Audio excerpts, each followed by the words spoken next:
សួស្តីបងប្អូនអរគ្នាបាទមករយៈនេះបងប្អូនដែលបានជួបវីដេអូជាងរត់ទេបាទដោយសារមួយរយៈនេះគឺជាងរឿងរវល់ទីបងប្អូនអរគ្នាបាទដោយសារមុនចូលឆ្នាំគឺការងារច្រើនហើយឥឡូវចូលឆ្នាំគឺការងារមុនចូលឆ្នាំក៏មិនតាន់ហើយទៀតបាទហើយម៉ូតូស៊ុំនេះដូចជារៀងយូរក្រណាស់បងប្អូនបាទដោយសារបញ្ហាលន់បាទយើងមានភាគ3ភាគ4បាទឥឡូវយើងភាគបន្តទៀតដែរបងប្អូនអរគ្នាបាទដោយសារម៉ូតូនេះគឺយកមកឲ្យជាងរត់ធ្វើបាទបន្ទាប់ពីយើងធ្វើហើយនៅតែលឺទៀតបងប្អូនអរគ្នាបាទហើយវីដេអូមានច្រើនផងដែរបាទម៉ូតូនេះគឺមានបញ្ហាច្រើនក៏យកមកឲ្យជាងរត់ដោះស្រាយបាទឥឡូវយើងចាប់ផ្ដើមរៀបជាមួយនឹងpiston សិនបាទហើយចាំមើលបន្ទាប់ពីយើងបញ្ឆេះរួចរាល់តើម៉ូតូនេះមានបញ្ហាអ្វីទៀតបាទហើយម្ចាស់គាត់ក៏បានយកមកជាងរុនមើលបន្តទៀតបាទហើយចំណាយឲ្យខាងកន្លះយើងក៏បានទិញថ្មីដែរបងប្អូនបាទគឺជាងរុនលាងស្អាតបងប្អូនបាទច្រឡំថាកន្លះយើងទិញថ្មីអត់ទេបាទហើយនេះគឺជាកន្លះបាទយើងលាងស្អាតចឹងមកបាទច្រឡំតែកន្លះថ្មីបាទហើយសប៉ាប់គឺយើងដាក់សប៉ាប់ល្អបាទដាក់សប៉ាប់លោទេ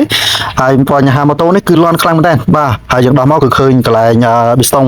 បាទជាមួយនឹងសប៉ាប់នេះគឺមានកលបាទកលកតិចមួយបងប្អូនបាទគឺកលកតិចរ៉ាមិនដែលធ្លាក់មកពីខាងណាទេអញ្ចឹងយើងចាប់ផ្ដើមរើម៉ាស៊ីនបណ្ដោយដែរបាទកុំឲ្យសង្ស័យបាទតទៅយើងរើហើយក៏ឃើញបាទឃើញនៅសភាពដែលយើងគូគាត់សម្គាល់គឺមានកតិចរ៉ាមួយធ្លាក់ចូលបាទហើយចំណែកឲ្យpistonគាត់គឺខូចហើយបាទតែណាខូចហើយជាងរុនដោហើយអត់មានតុងយូរទេបាទដើម្បីយកលុយចូលឆ្នាំឥឡូវចាប់ផ្ដើមរៀបចំជាមួយនឹងកន្លះយើងបាទយើងរៀបផ្សំស្អាតបាទហើយយើងចាប់ផ្ដើមជា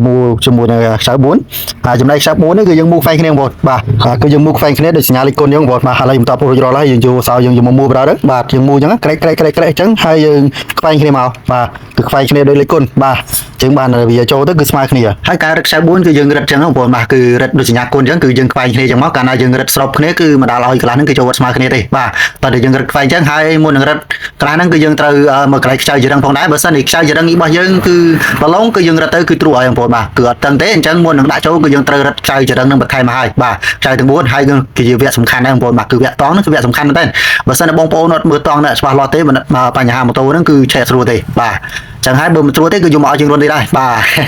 ទយកជាងរុនទៀតជាងរុនបានលើកទៀតបងប្អូនឥឡូវយើងមើលដល់គ្នាបាទហើយការដាក់តង់គឺមានសញ្ញា0សម្រាប់សម្គាល់ឲ្យយើងមើលផងដែរបាទហើយមានកណ្ដុះមួយផងដែរបាទឥឡូវយើងមើលដល់គ្នាបាទថាជាងថាអត់ទេបងប្អូនបាទឥឡូវយើងមើលដល់គ្នាទៅបាទមើលច្បាស់តិចបាទហើយមានកណ្ដុះ01ហើយមានចំណុចបងបាទ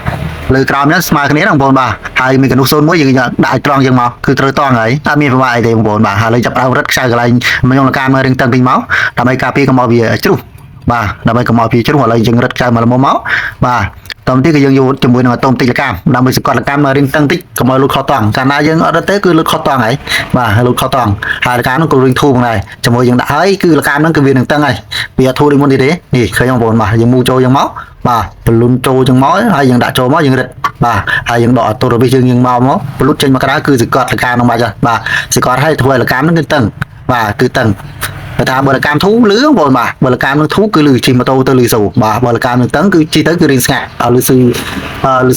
លឺសូរៀងវើបាទលកម្មតឹងទៅលឺសូរៀងវើបាទរៀងធូរហើយគឺស្ងាត់វិញបាទតមកជាយើងរឹតខ្សែនឹងមកបាទ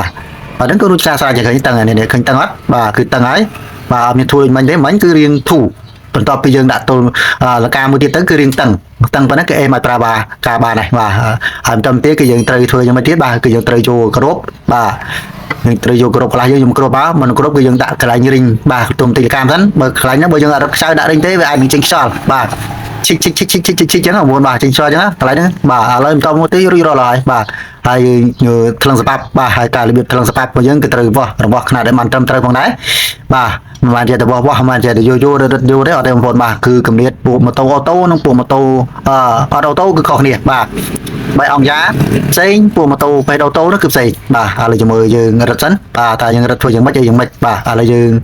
ងដាក់គ្រប់កន្លែងបាទគឺយើងរត់រួចរាល់ហើយកន្លែងនេះគឺរៀងស្លេទីបងប្អូនបាទព្រោះយើងរត់នៅវីដេអូសាមុនហើយបាទហើយកម្រិតសប៉ាប់គឺយើងយករៀងធូរបងប្អូនបាទពួកម៉ូតូអូតូកាលណាត់តឹងពេកបណ្ដាលម៉ូតូហ្នឹងគឺក្រងទីចប់បាទក្រងទីចប់ហើយគឺឆេះផងនិយាយអានេះជាមួយមរតសាថ្មីបងប្អូនមើលបាទនិយាយរៀងខុសទេបងប្អូនបាទសូមអធិស្ឋានបាទឥឡូវយើងយកសម្រាប់យើងយកមកវាស់យ៉ាងមកបាទយើងមានរបស់ខ្នាតបាទថ្នាំសម្រាប់របស់យើងសម្រាប់ប្រេងផ្សេងសម្រាប់ភ្លើងផ្សេងបាទហើយរបស់គឺថាបើយកខាងភ្លើងគឺយករៀងធូរជាងខាងប្រេងបាទឃើញបងប្អូនបាទគឺយើងមកចឹងមកអត់មានចេះតែឡូទេអត់ទេបាទគឺកម្រិតពួកម៉ូតូអូតូគឺធូរចឹងបងប្អូនអរគុណបាទតែធូរនេះគឺមិនធូរខ្លាំងពេកទេធូរមកល្មមព្រោះឲ្យពួកម៉ូតូនេះគឺពិបាកបាទពិបាកនឹងរត់ស្ប៉ាប់អត់ដូចពួកម៉ូតូសងចឹងទេកាលណាយើងរត់ស្ប៉ាប់គឺពិបាកដោះគឺរៀងជាងអៀតតិចអញ្ចឹងយើងរត់យកសម្រាប់ដល់ទៅបាទគឺខ្យល់រត់យកច្រើនដងកាលណាយកច្រើនដងគឺពិបាកណាបងប្អូនបាទខ្ញុំសាមគឺធ្លាប់រត់យកសម្រាប់យក ម្ដងពីរដងបាទពេលពិសេសហើយគឺយើងរត់ជួម្ដងទៀតសម្រាប់ខ្ញុំបងតែឥឡូវអត់ទេបាទឥឡូវយើងរត់ពីក្រោមទៅហើយទៅដើម្បីវាឆ្លាស់ស្រួលបើមិនចេះទេគឺពិបាកមែនតើបាទបន្ទាប់ពីយើងរត់រួចហើយយើងគ្របបាទរត់ហើយយើងបងបាទគ្របយើងមកប៉ុណ្ណឹងគឺអូខេរួចរាល់ហើយបាទហើយបន្ទាប់ទៀតគឺយើងយកខ្សែយើងមកអត់មានយូរទេបាទដាក់មុខទៅវឹបបាទ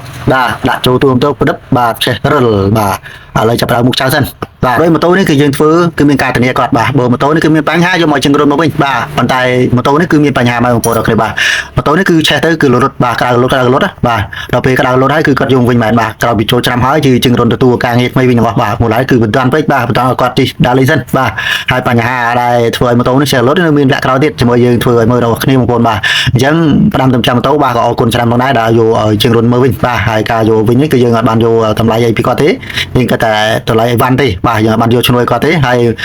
សំណុំទូរ៉ាគឺយើងលាងឲ្យគាត់ផងដែរឃើញបងប្អូនបាទគឺយើងលាងឲ្យស្អាតអញ្ចឹងបងប្អូនបាទគឺចេញnhanhបាទគឺកាលណាបើយើងអត់លាងទេគឺកខ្វក់ប្រេងជាប់នៅក្នុងហ្នឹងហើយធ្វើបណ្ដាលឲ្យម៉ូតូនេះគឺឆេះស្រួលទេបាទកាលណាម៉ូតូឆេះស្រួលទេគឺបញ្ហាគឺមកពីជាងហើយតោះជាងមកពីជាងហ្នឹងគឺរៀបមិនល្អបានម៉ូតូហ្នឹងឆេះស្រួលអញ្ចឹងយើងរៀបភាសាស្អាតទៅបងប្អូនបាទតានេះគឺបានយូរផងដែរហើយក៏គេយកមកធ្វើយើងទៀតផងដែរបាទកាលណាបើយើងធ្វើអត់ល្អទេគឺគេអត់យកមកធ្វើយើងទៀតទេបាទតែណាក៏ដូចណាដែរបងប្អូនមកគ្នាបាទអញ្ចឹងធ្វើស្អាតៗមកបងប្អូនបាទឥឡូវសំណុំទូរ៉ាអញ្ចឹងគឺរៀបចំរួចរាល់ហើយបាទ